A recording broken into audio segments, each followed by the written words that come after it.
What's up, y'all? You're listening to Husker Hype Radio. Listen and subscribe on Apple, Spotify, and YouTube. And if you're looking for more fun, head on over to Instagram, TikTok, and Twitter and follow us at Husker Hype Radio. Oh, shit. Oh, baby. Let's ride. Ladies and gentlemen, boys and girls. Let's fucking ride. Sorry. Right back. Ladies and gentlemen, boys and girls, welcome to the Husker Hype Radio Podcast, episode 51. As always, I'm Eddie Rosenthal with Aaron Worsfold and Dr. E-Rock drinking his Cornhead Lager. Eli, I think you're basically, with the Cornhead Lagers you drink, you're funding a NIL scholarship for Gotta be at a least player one down the road. At least one. You're funding, yeah, you're giving a player the bag just with the beers that you drink. Well, boys, it's episode 51. Spring game. It happened. How was it? Give it to me. Give it to me. I mean, speaking of funding NIL or whatever, like if they sold beer or liquor at Memorial Stadium, we would have put them out of business. Dude, oh yeah. I was thinking about this today at work. I was like, if they sell Cornhead Lager at Memorial Stadium, like they're probably gonna have to double their production. It's gonna go like the amount they've probably made this whole time will happen in one Saturday at Memorial Stadium, and that's not over exaggerating. I don't think. No, I need to see the numbers, but I think you're right, Ed. Yeah, 2 week, half a year. Yes. Of home games. Yes, easily. It definitely is over the amount that has already been sold in the year or two, wherever they've been making it. The game was good though, man. The vibes were high. I mean, we'll probably get into the nuts and bolts of it, but just the environment was absolutely insane. When Raiola got on the field, there was a standing ovation. There was grown men around us crying, holding each other. Me and E-Rock were on our feet. No, dude, I'm dead ass. Me and E-Rock looked at each other when we fucking put our arms around each other. He said, that's the future of Husker football right there. Oh, dude, that had to be special. It was. I had a tear in my eye, as I always do when the tunnel walk happens. Dylan said he had a tear in his eye. You weren't the only one. Yeah. It's special, man. It's special. And he just, like I told Tyler, I remember TK, I told him not to poop himself during the tunnel walk. Hopefully Dylan doesn't poop himself on the real first tunnel walk. That'd be bad. Nah, he'll be all right. He's a composed young man. E-Rock, what'd you think? Yeah, E-Rock, what'd you think of the vibes? The vibes were extremely high of all the fans there. It felt like a normal game, like the Wisconsin game we went to. I feel like the same energy was there for just to see Dylan on the field. I mean, Heinrich went on first, and no shots at Heinrich, but it was like 3 and out, and then Dylan came on. It's like, okay, the spring game started. Everybody stood up. You could feel all the vibes. It was a great feeling. Yeah, and 60,000. Do you guys think that number maybe would have been a little bit higher had not what happened the day before? Yes. I mean, if there wasn't a tornado that ripped through the state, is that what you're asking, Ed? Yeah. Yes. I think of that. There wasn't a tornado, there would be more people in attendance. I will say, E-Rock and I we asked each other in real time, how many fans do you think there are here? And we both said about what, 40, 45,000? Yeah, we said 40, 45, yeah. Because the thing holds 90, and it was like, half sounds about right. 60 seemed a little excessive, but I don't give a shit about numbers. We're talking numbers. Yeah. We're talking numbers. I mean, it could, yeah, that is weird because I saw it on there too, and I was like, 60,000. That seemed about right to me when I was seeing it on the TV. But because there was probably, how many students were there? Did the students show out, or were they? Yeah. I mean, honestly, the student section looked like it was basically almost a normal game day for the attendance. Maybe a little less than usual, but it was pretty rocking in there. Nice. Yeah. I mean, those freshmen, they got to be with Dylan all 4 years through 3 years, however long he stays. Right. Well, we got the vibes down. The Husker Hype Radio broadcast did pretty good. First time trying out YouTube. It was pretty fun. You said you boys popped in. You said video quality looks good. Yep. I used like a little like webcam, and then I used the microphones too, so the audio was dialed in and it was nice and everything. It was fun. I think that let's just dive into it. What did we the biggest takeaway, I think, of the whole spring game? What do we think? Dylan Raiola is the starting quarterback for the University of Nebraska in the 2024 football season. That is a takeaway. I feel like if you listen to Husker Hype Radio, we talked about this like 4 weeks ago, so it's not news. It might be new to you because you're just listening to Husker Hype Radio now. Welcome, join, like, The fans subscribe, have saw it comment. themselves. Exactly. Yeah. I think the clear census is the main takeaway is Raiola is him. I mean, every national media source has reached out to Rule and had interviews with Sean Callahan, and like the only thing they talk about is Dylan Raiola.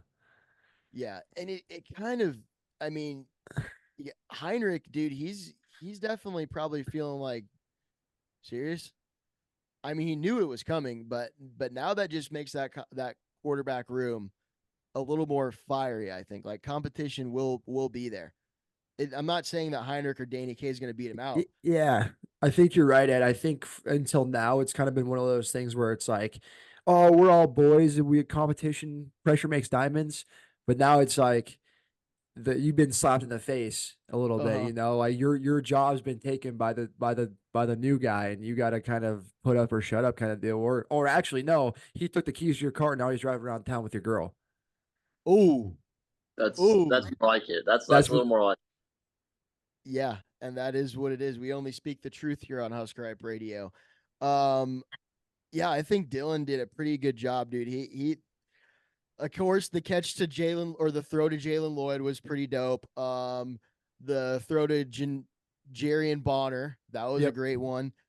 He hit Alex Bullock on a very nice That 2-point conversion. That one was fucking through a window. It was nice. It was nice. But I was talking about one. I think it was like 3rd and long, but over Alex the middle. came back on a comeback and just fucking made him Alex Bullock look like Cooper Kupp. Yep. I believe the boys looked at each other during that play and were like, okay, that was an NFL throw. Yeah. And Eli, when we were there, I mean, I don't remember much of the game to be honest. But I don't remember anything after, a little bit during, but nothing. But Eli and I were chatting. We were like, dude, he's like throwing it. He's throwing them open. To your point, Eddie, it's like he's putting in the spot where only this guy can get it. The timing is perfect. Right when the dude breaks out of his route, it was amazing.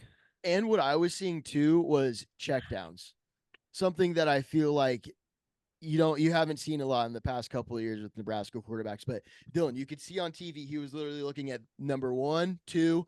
If he had to check down to the running back, he would check down. But he's going through his progression, and this is a true freshman.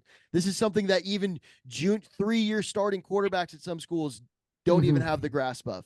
And Dylan hasn't even played a fucking real college game yet, and he's doing this. What do we think about who he went against, though? The defense, I feel like it was definitely an offensive structured spring game. Yes. I mean, we had a lot of guys out there. Was Isaac Gifford, both Polar Bear and T-Rob, Marquise Buford, Mario Buford.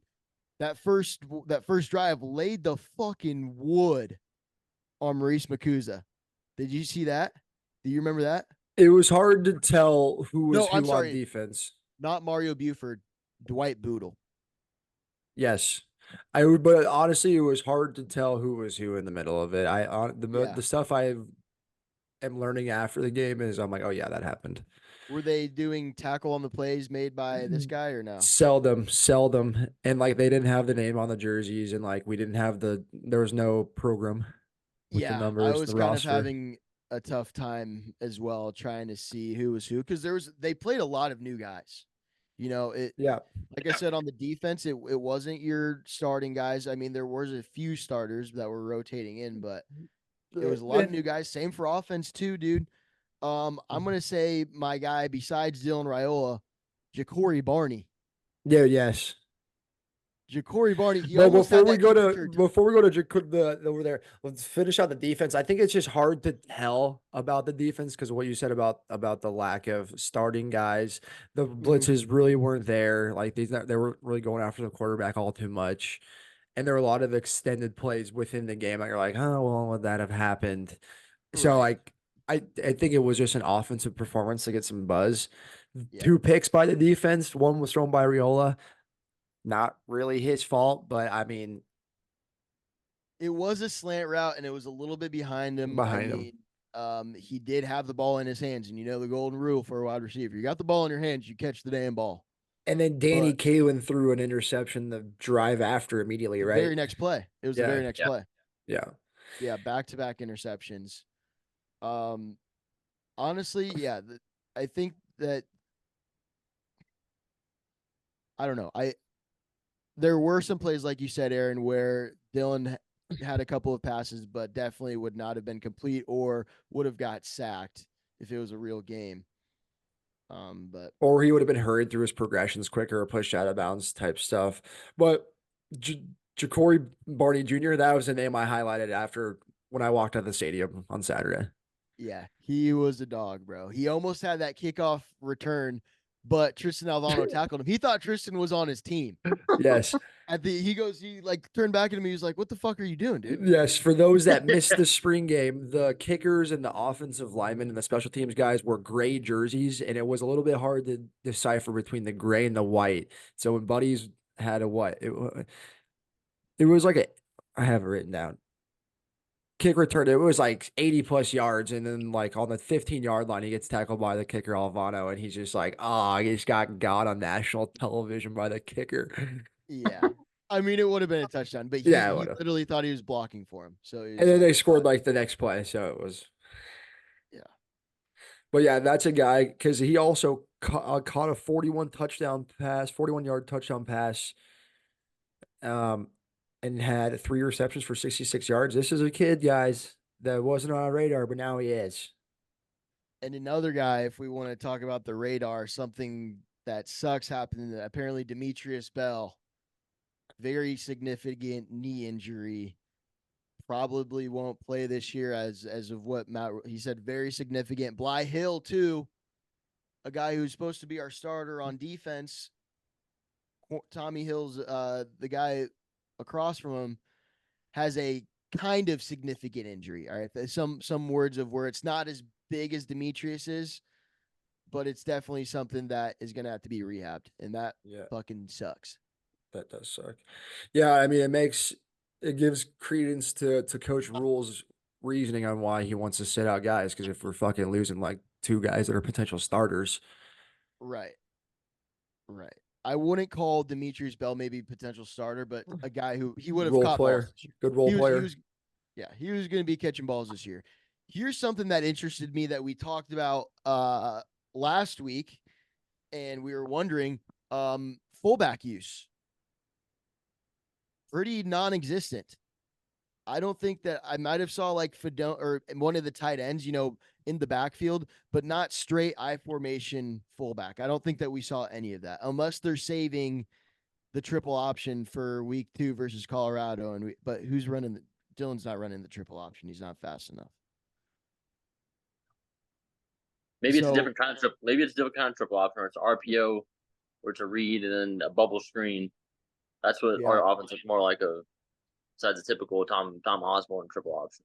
There was a lot of checkdowns or throws, to the sideline, to the running backs.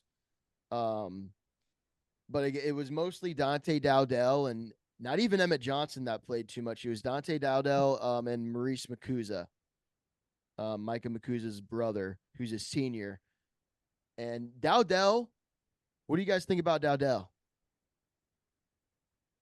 Looks like a good power runner. Looked good on the goal line. He had like one explosive run, but Matt Rule said he hasn't seen that all spring. So yeah, maybe he's a guy that shows up when the lights are bright. Maybe that's the kind of guy he is. He's listed as 6'2", 215 with those numbers. He's basically the biggest dude on the team, tied with Gabe Irvin Jr. I think this guy could be a stud too. I watched him play when I was watching him play, and I don't remember who he met in the gap one play, but he mowed him over, and I looked at Eli and I was like, God damn, that guy's a savage. Good old third down pass pro for Dante. I think Emmett Johnson's still better than him. Emmett Johnson, the plays that he did. I think Emmett Johnson will be probably the starter, I would say, honestly. I'm willing to put my neck on there for him. Yeah.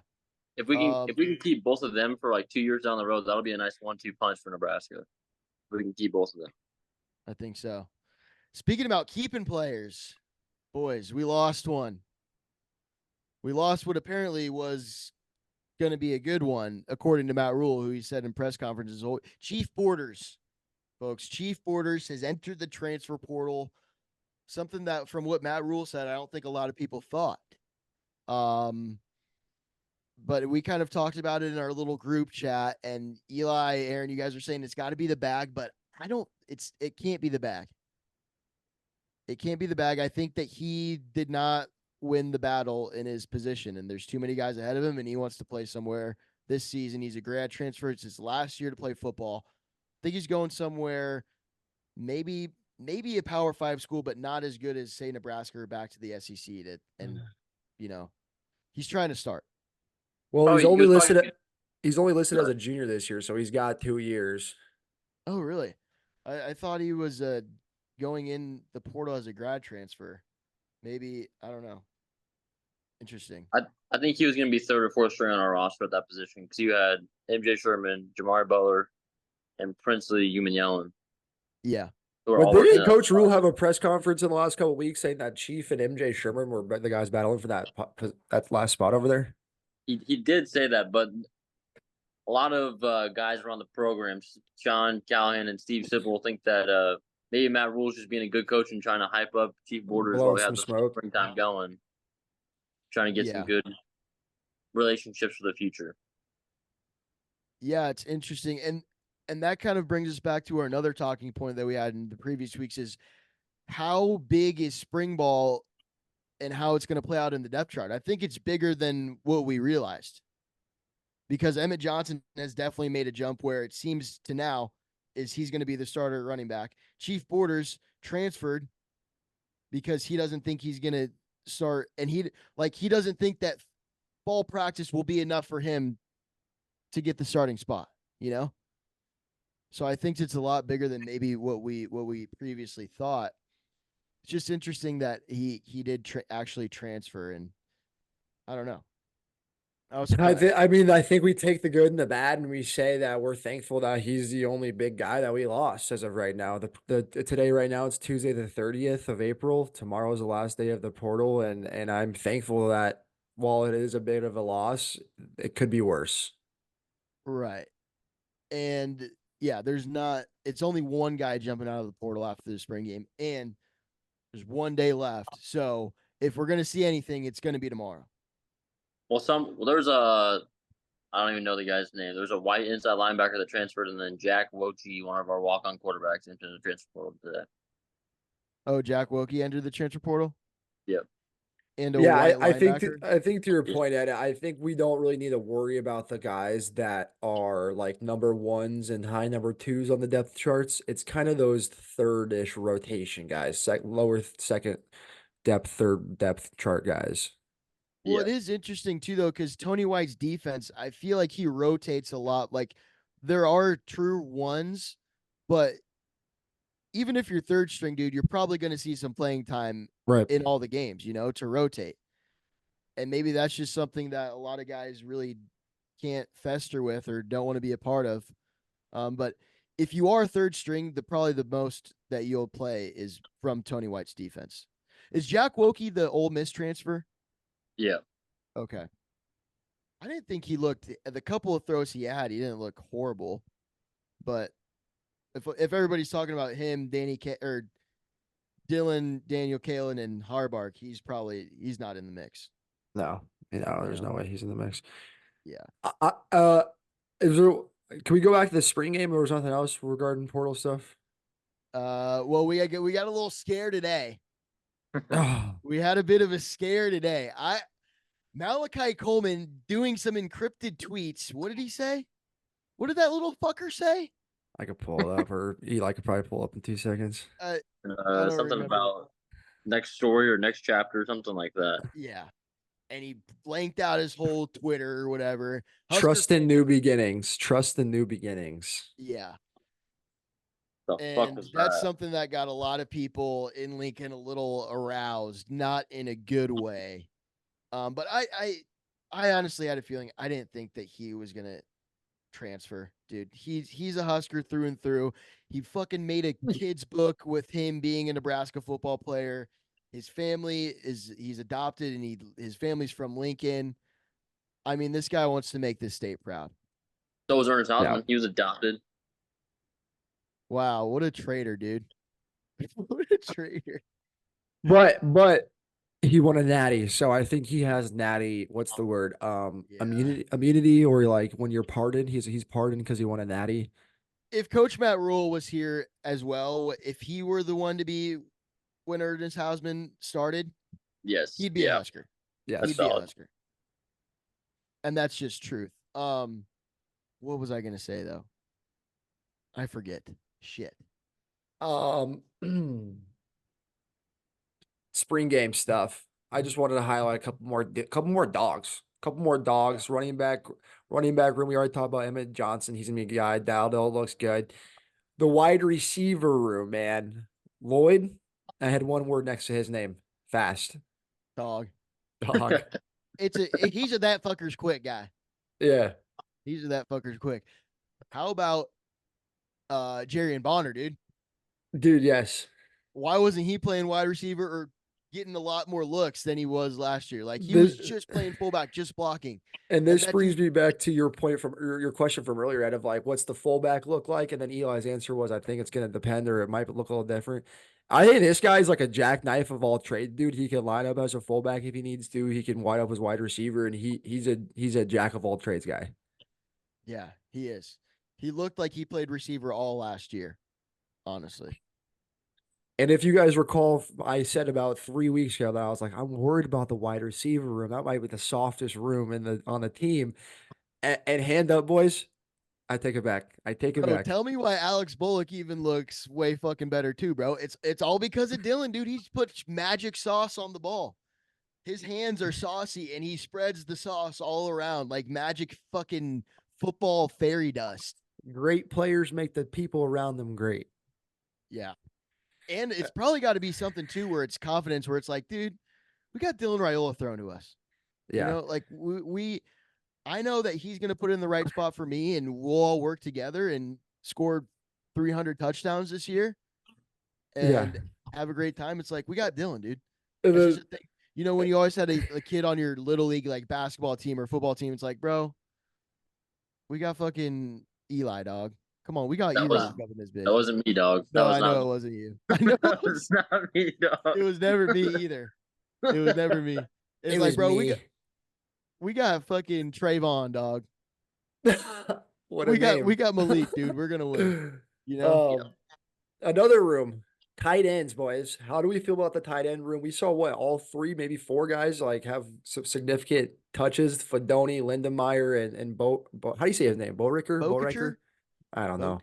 Yeah, something like that. Fedoni. Dude, that first play of the game, he looked that boy. Acceleration was there. And Yeah, I didn't really think about this, but the coaches made a good point. This is the first time Fedoni's been healthy in like forever, especially in off season. So it's good to be able to see him stack up a fall, a spring, go into summer healthy, and then enter the season healthy. I think he's set for just a nice year. He was playing with a motor that I like, an extra gear, I feel like, in that spring game. Like he had proven like some haters. His acceleration looked a lot different than it did last year. Like he's back to 100 now. Mm-hmm. And that's only thing that pissed me off was that scoring play. The linebacker or safety went and took his knee out. If he would have got hurt, I might have lost my shit. Got down there, I was already a couple deep. Might have had some problems on the field if Fedoni would have got hurt right there. You would have went down to the field and grabbed that defensive guy's helmet by the face mask. Say, what the fuck are you doing? You know who that fucker is? Every team in the nation wants him, according to Matt Rule. What do you guys think about that? Did you hear that? Where Matt Rule says every team in the nation wants Thomas Fedoni. Tampering is going on for Thomas Fedoni. I believe it, dude. I think that I don't know if I believe it, just due on his, like, what's he shown on the field, really. I mean, He had a decent year last year, but I think it's really comes down to his work ethic and him as a person, too. I've never heard anything bad about him. I always heard he has a high motor, high morale dude in terms of, like, getting the boys to try hard. I think he's just a glue guy in the locker room in terms of pushing harder, but he's also just a fierce son of a bitch. He's a fierce competitor. Yep. He is 6'6", 260, runs a 4.6. I mean, Yeah, that's Big good. guy. That's good stuff. And here's the other thing about the tight end room is we got a guy named Carter Nelson coming in, and this Yes. motherfucker, yeah. Like, so we got 4 fucking dogs in the tight end room. You could probably count Jerry and Bonner too. So 5 dogs. Maybe another dog that comes in, seeps in through the cracks. Ishmael Smith Flores had a catch down by his foot. Yes, he did. He palmed that bitch. Yeah, that was nice. Yeah, dude. So I feel like what last year was probably the most iffiest room wide receiver tight ends if we're combining them is now might be the highlight of our offense, better than the running back room. What do we think? I think As of right now, I from what think we've you're right. seen in the spring game, given that Gabe Irvin and Ramir Johnson, we don't know if they're 100% healthy still, if they can be in the fall. That wide receiver room has fucking dogs in it, dude. Oh yeah. And And, Isaiah Nayor looked nice. I think the Nair looks potential's a good, lot too. higher. The potential's a lot higher, I think, because For the sure. running back room was pretty damn good last year. I think we had like second or third most yards per carry or yards per game in the Big Ten. So we kind of know what our limit is. I think that's probably about right where we're going to be this year. Well, we'll be number one. Well, we were the second to worst passing team last year in the Big Ten, but I think we'll be number one again or number one this year in pass offense. Yeah, probably. Yeah. Yeah, Nair looks very good. That's one that I forgot about too. And Jamal Banks, there's another guy They were just trying to hide Jamal Banks. It was like, you don't gotta worry about him. Don't worry about him. Yeah, worry about him. I think that might be the thing too with like the fullback, where they don't want to open up that part because coaches, no matter if it's the spring game, UTEP will be watching film of the spring game. That's the only film that they have of Dylan Raiola, of a lot of Ja'Cory Barney, of a ton of guys. So they probably want to hide a couple of packages, come out week 1, fucking have Jarian or Barrett Liebentritt, a little wishbone shit. They might even break out the wishbone, man. Who knows? Who knows what Glenn Thomas has up his sleeve, dude? I can't wait. I can't wait to fucking step on UTEP's neck, bro. The one thing Oh on my that note is that I did realize that players were changing jersey numbers throughout the game. And I kind of just thought I was drinking a lot during the game, and I was like, I might be tripping. I went back and I watched the spring game, and Alex Volk was wearing like 85 when he caught the first pass and 89 when he caught the second one. So I was like, okay, I see what you're doing, my rule. They're trying to hide that white boy. Oh yeah. Yeah. They're like, wait, 89? Did he switch skin colors? How did he? I thought at first he was Ja'Cory, now he's Alex. They got that new technology down there. What kind of black magic is going on in Lincoln, man? That's They're Rule switching- secret sauce. They're switching skin colors over there. That's illegal. Dylan Raiola. Last thing I had written down about him. 4 for 4 on the first drive, completed passes to 14 different receivers, 16 for 22. But most of all, how about his cool, calm, and collectedness? His pre-snaps, what's the word? Stepping up Audibles. into the pocket. Yes. Stepping up into the pocket. Changing not trying plays. to rush out. I mean, this guy's a high school senior. Yeah. And also, think about this, dude. Think about like how many maybe more players or more time, how better the line could have looked if Heinrich or whoever was playing quarterback did the right thing and stepped up into the pocket that they were trying to create instead of rush out and fucking sling it to the sideline, you know? Like actually, because there was probably a few times where he got sacked because he went out of protection. Like you got to step up into there. And Dylan already has that figured out. He knows how to do that. Mm-hmm. And that creates time for him. It's a beautiful thing. And 14 different receivers, dude. I can even name 14 receivers. That's what I'm saying, dude. It's fucking crazy, Dogs. dude. Maybe it might have been though the jersey changes, because I saw that on like the stats, like right after the game, there's a post on Twitter and it said Cam Lenhart caught 2 passes. And Elijah Judy caught a touchdown. I was like, yeah, he's catching touchdowns. Go ahead and think it. Yeah, like so. I got That this. might I be- got it from Huskers.com. I don't know how accurate Huskers.com is, but I'm citing my source. Yeah, I think that might be. It could be, but are there even 14 receivers on the fucking team? I mean, think about like they played. Walk-ons. He also played on both white and red, and he was throwing to receivers, tight ends, running backs. Right. So Yeah. I think it could be done. Guys who caught receptions, but probably not receivers, but Right. guys who got receptions in total. Right. Yeah, that makes sense. The only bad thing about the offense, if I have to pick something, the amount of false starts are just like weird, like O-line shit that happens sometimes. Yeah. And hopefully that's not a telltale sign of the future. I mean, fumbles last year kind of were, and it's something that they can't brush off, like hopefully that gets corrected. And that's a big thing, dude. Well, if Yeah, you go 'cause back and you watch that, it was on the center about 3 times, and Ben Scott wasn't playing the entire game. There was a lot of different adjustments they had during the entire game. Our boy Tyler Knack looked nice out there. That boy was doing pretty good. A lot of people came away from that game saying Tyler Knack, he's a name to watch out for that second offensive tackle position. Canuck.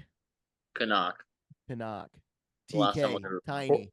just call him Tiny. Like that's what the Husker hypesters call That's him. what the boys call him, dude. We call him Tiny. We boys, we call him Tiny. We can do that.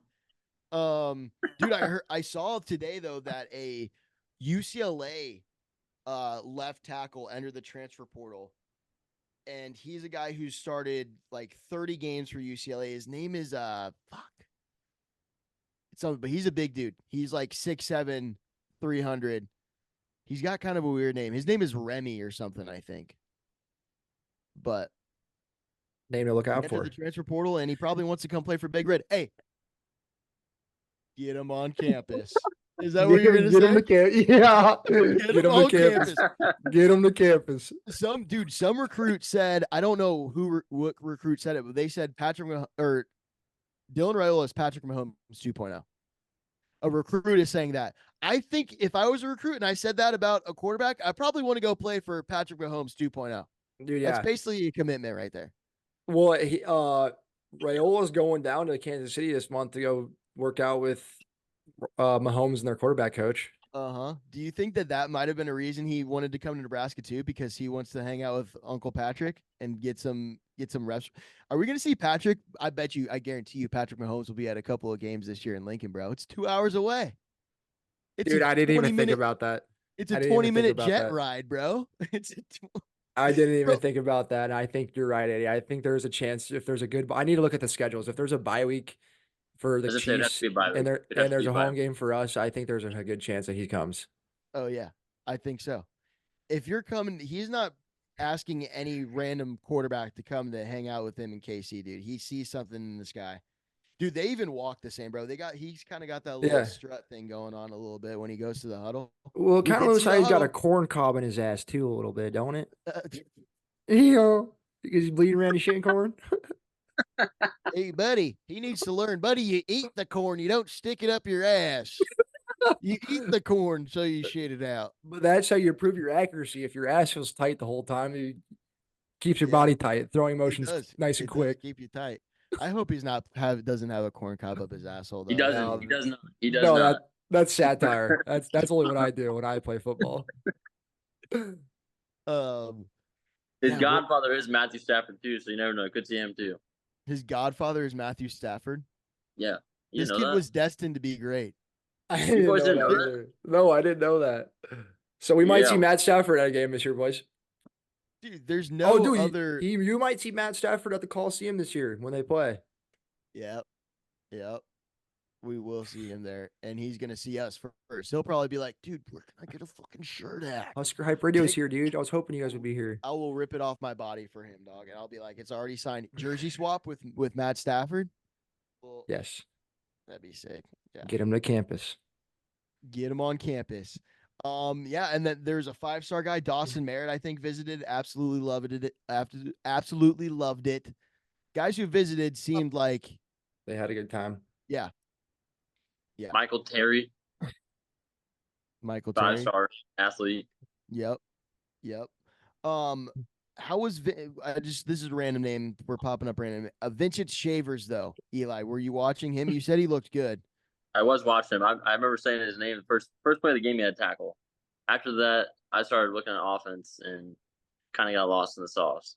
Yeah, I definitely got lost in the sauce. I feel like everybody got lost in the sauce. you were watching the offense. I was commentating on the offense. I don't think I said who made the tackle. Maybe a couple of times. Gage Stanger. He was a guy on defense that popped out to me. He looked like Ryan Routh. He boy's got a nose for the football. Okay. That boy, he'll sniff that football out. Go wrangle him up. Go get him, Gage. Come on now. Yeah, boys. I'm excited for the future. I am excited for this fall. I cannot fucking wait. Holy shit. Same. Oh my god. Too bad we're not going to have any more press conferences until what, the summer, fall. So that sucks. These next few weeks, these next couple months, boys, are going to be hard for us to dig up some content for HHR here. But the hypesters know It'll we're be going to easy. do it. Yeah, It'll we're be gonna do easy. it. Tomorrow marks 1 year, huh? Or next week. Next Yep, week next is week's 1 our year 1 of year. pods. It's a big one. We'll have to do something special. We'll figure it out. I do have a hype of the week. Face. If anybody has anything else they want to say before we wrap it up with hype of the week. Go ahead, hype of the week. Hype of the week. So, folks, if you're not aware, we talked about this before. Nebraska last Friday, had a hurricane among Lincoln and the Omaha greater areas. Quite a significant damage in a lot of these places. So, my hype of the week isn't the tornado. It's Nebraska strong. It's the Huskers coming together in this great state, helping each other out, rebuilding houses, moving debris, giving places to stay, food, money, all this stuff. So Husker Nation's my hype of the week because there is no place like Nebraska. We'll stick together in all kinds of weather. Exactly. Fuck yes, Eddie. And I didn't know this. Zach Bryan used to live in Bellevue, and he had a couple shows here in Omaha this week, and he was out helping clean up with disaster relief. So shout out Zach Bryan too, hype of the week. He must have lived in Offutt. It's probably when he was in the military. I was at Offutt, I bet. Yep. Apparently, he was a big patron of Stella Bar and Grill, best burgers in the state of Nebraska. Oh, he went to Stella's? Yep. I saw a picture that of place them. a time or two. Oh, I love that place. I was there last week. They got beer there? Dude, yeah. Shit. Good place to get some beer during the lunch hour. Don't tell my boss. Unless you're doing it with your boss, right? Oh, baby. Hype of the week, E-Rock. What do you got, young man? Hype of the week was getting blacked out at the spring game. First spring I've ever been to. And I was like, I don't know who I'm going to cheer for, offense or defense. Turns out if you get drunk before, even more drunk after, it's a great time. So, yeah, shout out to the boy Aaron for having me tag along the whole time. Thank you for coming. Yeah. It was a I vibe. think we got to bring the hype of the week back around to the spring game too, man. It was good getting back in the booth. It felt good. YouTube is nice. I think that it's going to work. I got to figure out a way to get people like from Instagram onto YouTube, Traffic. Yeah. How to get the traffic flowing there, but it'll work its way. We'll figure it out. Yeah. Put a link in the bio or something. Link in bios. We'll have to get some posts on the story and be like, hey, go to our, do the stuff. Yeah. But it was sick though. All right, boys. Cool. I think that about wraps it up. That's it for me. All right. Well, as always, thank you for tuning into Husker Hype Radio. Make sure to like, comment, subscribe. YouTube, Twitter, Instagram, TikTok. You fucking name it. We got it, dude. Buy a shirt. DM us. We got shirts, man. Website coming soon, possibly. I'm in the works right now. Investors, possibly you. Yes. All right. As always, bleed red, shit corn, go big red. Go Big Red. Peace.